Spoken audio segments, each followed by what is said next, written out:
Good morning, guys. I hope you're having a wonderful day. And here we are again, starting off with yet another power pack day. And today we are going to talk about setting up a visual schedule.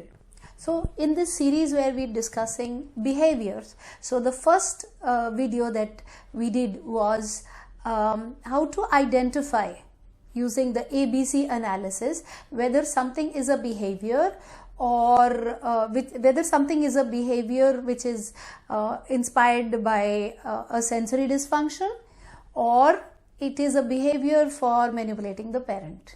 So the second one followed by that was, once you know that it is not sensorily directed, once you know it's sensorily directed, then of course you need the sensory integration therapy. So you have to go for a sensory therapist or an autist. But once you know that it is not sensorily directed, then it's not a sensory deficit, then the second video we did was how do you get the kid to sit at a place, what kind of reinforcers you use, what kind of language you use, how do you make it simple, what should be the level of your passages so that the children can focus and be compliant and do the work that you want them to do. Okay, so continuing in that series, in the previous video I had said that you also need to structure it. Okay, so you need to structure it to the extent that the kid must have a visual timetable. So this video is primarily going to be focused upon visual timetable. I cannot possibly give you all the pictures of the visual timetable owing to the fact that we can only have a video for 15 to 16 minutes and I can give you an idea. Okay, so what you're going to do, take a sheet of paper, laminate it. Okay, this will make your board. You could take 2 sheets of paper and you could attach these with a tape, but sometimes the kid might get overwhelmed, and that's also the reason why I have not taken the visual timetable starting from the morning right up to sleep, because if we are doing all of them in a row, then this sheet becomes too big and there's too much data and the kid might just get baffled. So again, 4 is also not a very for some kids it is not difficult, for some kids it might be difficult, then you stick to two pictures, okay, per this thing, and you can have a bigger picture. Now these are random pictures which I have procured from previous textbooks. I have 2 children and the younger one also, as he was in grade 1, 2, and with younger children you have lots of picture in the textbook. So when his class was over and it was time to move to the next class, I cut out pictures from those books. So random pictures, and then there will be some children where random pictures won't help. So in those cases, but initially you can start with a random picture. Okay, if the kid makes a connection, which will happen in 9 out of 10 cases, great. But in that one case, when a kid is not making a connection with a random picture, then you need to actually have the kid do the thing, like maybe eat or write, and you click the picture there. But I would suggest first start with random pictures, not pictures of the kid. So it's this I have taken. What you can do is you can start with wake up time. So you have a picture, wake up time, and you write wake up time. Now I have taken these pictures, some of them from the internet, some of them from textbooks, and I have laminated them.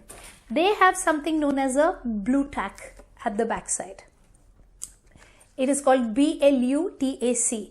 Very easily available anywhere in the stationery shop. The small pack is 60 bucks I think, and the big pack is I think 90 or 110. Not very expensive. It looks like a chewing gum and it sticks to a surface and it is very easily removable. It doesn't, it's not very sticky, but it will stay onto the surface and it works magic for children on the autism spectrum. So you need to laminate a sheet, number 1. Second, you need to laminate the cards and put blue tack behind. So you can reuse these every day. Yeah, and you have written this you can rub it off easily using a tissue and some water. You could rub it off and then you could write the next one. So here I have taken, so no, first I'll say what you can do. You can put a picture of wake up time, yeah, then you can put a picture of brush time, then you could put a picture of bathing time. These simple pictures you will get anywhere, in textbooks, old textbooks, on the internet. So like this, one after the other. So here, to give you example, I have taken that when a kid returns from school, yeah, you must start from the morning, but here it is when a kid returns, and you can nail this onto the wall like this. Okay, only these can go off. And you can take a shoe box, and in the shoe box you can keep the cards. I mean, the kid will keep the cards. So the kid is back from school, yeah. So I've taken a scenario of an online time here just for explaining purpose. You can have pictures according to your scenario, yeah. So if still the online mode is going on, then you could change the pictures accordingly. So lunchtime, this is like kid is back from school, so lunchtime. So for children who will throw the bag here, there, run here and there. So you say pick up the bag, put it in the right place. See, what is your time right now? What is your time? What do you have to do?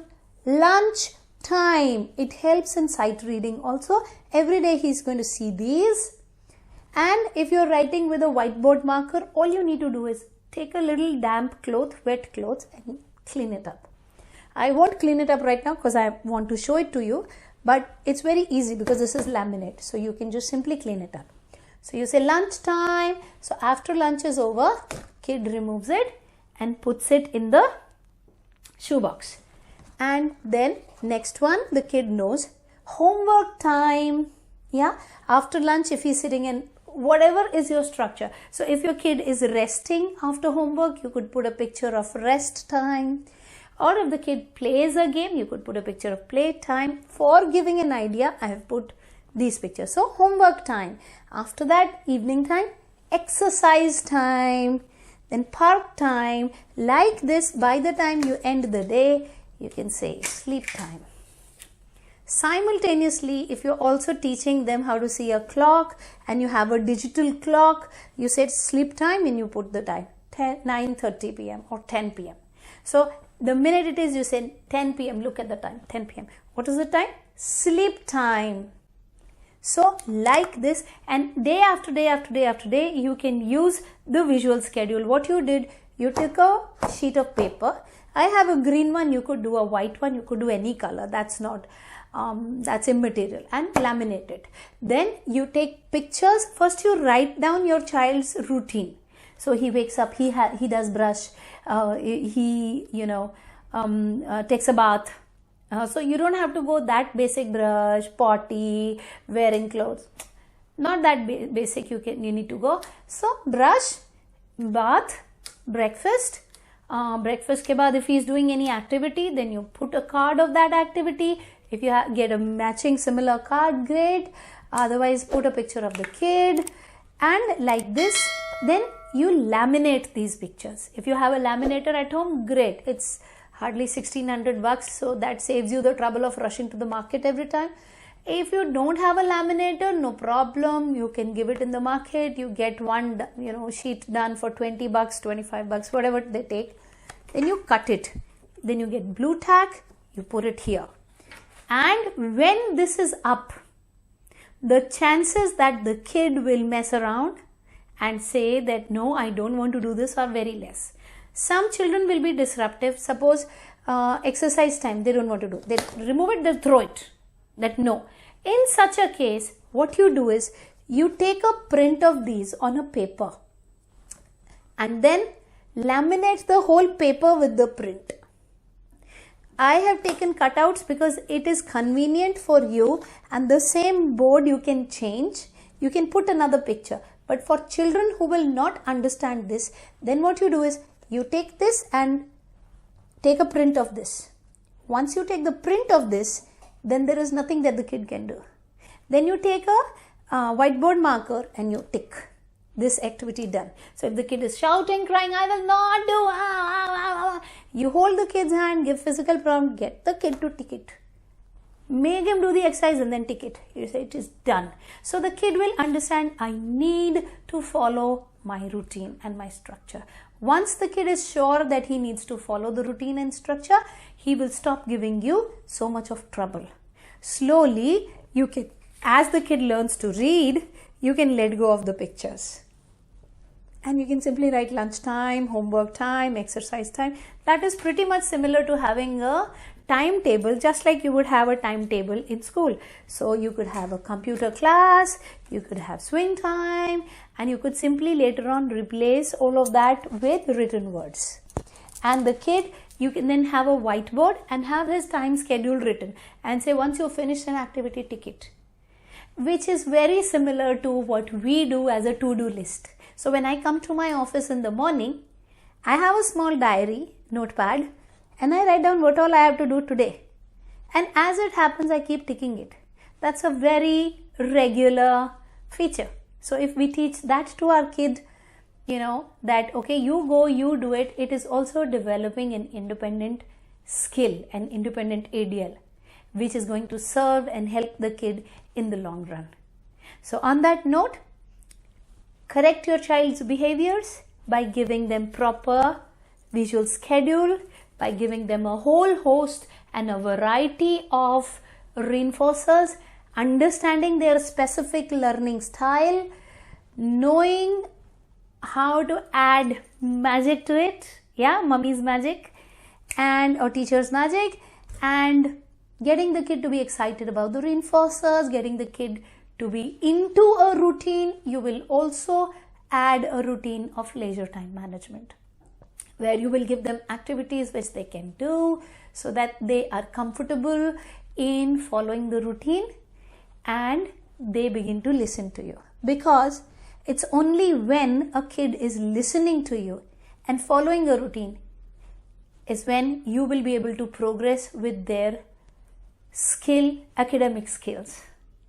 So the first thing and the important thing is getting the behavior sorted. Before this series, we did series on language. So if you actually correlate the two and say behaviors begin to get corrected, now I'm expecting my kid to do a what, and I'm showing the pictures, and I'm expecting my kid to do a when and a where and a how and a why. Of course, in the correct order, I'm just randomly saying. And the kid is following and the kid is, responding. You are saying the kid is repeating. So the chances are your child is learning. And all of this learning the kid is using in life, in school, and the kid is progressing. That is how we break the vicious circle of helplessness that is around a kid on the autism spectrum. Autistic kid need not be helpless. The autistic kid's parent need not be helpless. You can do it. I am with you. Support is there. Go ahead and crack it. On that note, thank you so much. Have a great day. Create your visual schedules, and may each kid win. May each family win. May each mother win. Bye-bye.